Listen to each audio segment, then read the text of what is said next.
বাঙালি ready হয়ে থাকো, গাড়ি বুসকা নিয়ে কিন্তু দেশে পালাই দেব। বিএনপির বহুত লোকজন কাগজ ছাড়া ক্ষমতায় থাইকা এই এক বছরে যা দেখাইছে, সালাম আলাইকুম।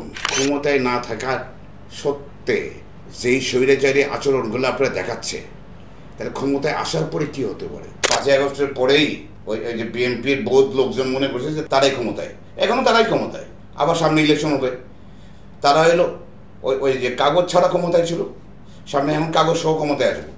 কাগজ ছাড়া ক্ষমতায় থাইকা এই এক বছরে যা দেখাইছে, সালাম আলাইকুম। আর কাগজ পাওয়ার পরে যা হবে, বাঙালি আমরা কিন্তু রেডি হয়ে থাকো, গাড়ি বুসকা নিয়ে কিন্তু দেশে পালাই দেব।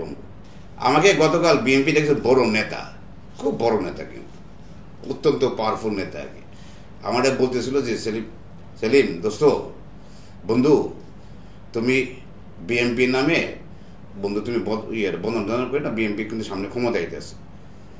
আমি বললাম যে বদনাম করতেছি কেন, আমি তো দেশে ভালোবাসি রে বেটা। হ্যাঁ তারেক সাহেব, আপনি কয়েকবার আপনার কথা আমি শুনছি আর কি, আপনি বলছেন যে কথা বলার স্বাধীনতা থাকতে হবে।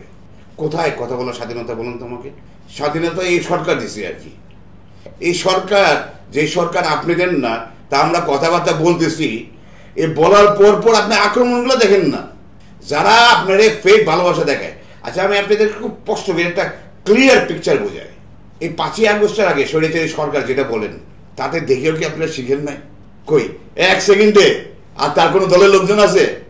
সব তারিখ হাওয়ায় গেছে, কিন্তু হাওয়াইয়া কেউ পালায় গিয়া ওই যে আপনার যারা বিএনপির থানায় নেতা বসে, ওগুলোকে ফোন করে কয়, এ ভাই তুই আমার ব্যবসাটা দেখিয়েছিস, তোরা আমার লোকে কিন্তু অর্ধেক 50-50।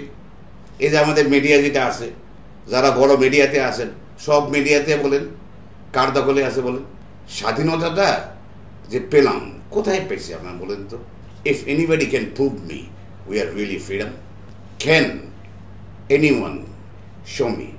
তার মানে আমরা কিন্তু ক্ষমতায় না থাকার সত্ত্বে যেই স্বৈরাচারী আচরণগুলো আপনারা দেখাচ্ছে, তাহলে ক্ষমতায় আসার পরে কি হতে পারে? প্রতিশ্রুতি দেয়, ইশতিহার দেয়, কোন ইশতিহারটা পালন হয় আমাকে বলেন তো? আপনি ইলেকশন আগেই আমাকে দেখাই দেন যে এই ইশতিহারটা আমরা পালন করতেছি। আপনি জনগণের জন্য ক্ষমতায় আসলে আপনি জনগণের জন্য এইটা করবেন, ওইটা করবেন, যাওয়ার আগে করে দেখেন না, ক্ষমতা গিয়ে করবেন কেন? ক্ষমতায় গিয়ে আপনি এখন করবেন কেন? ক্ষমতার আগে দেখেন আমাকে।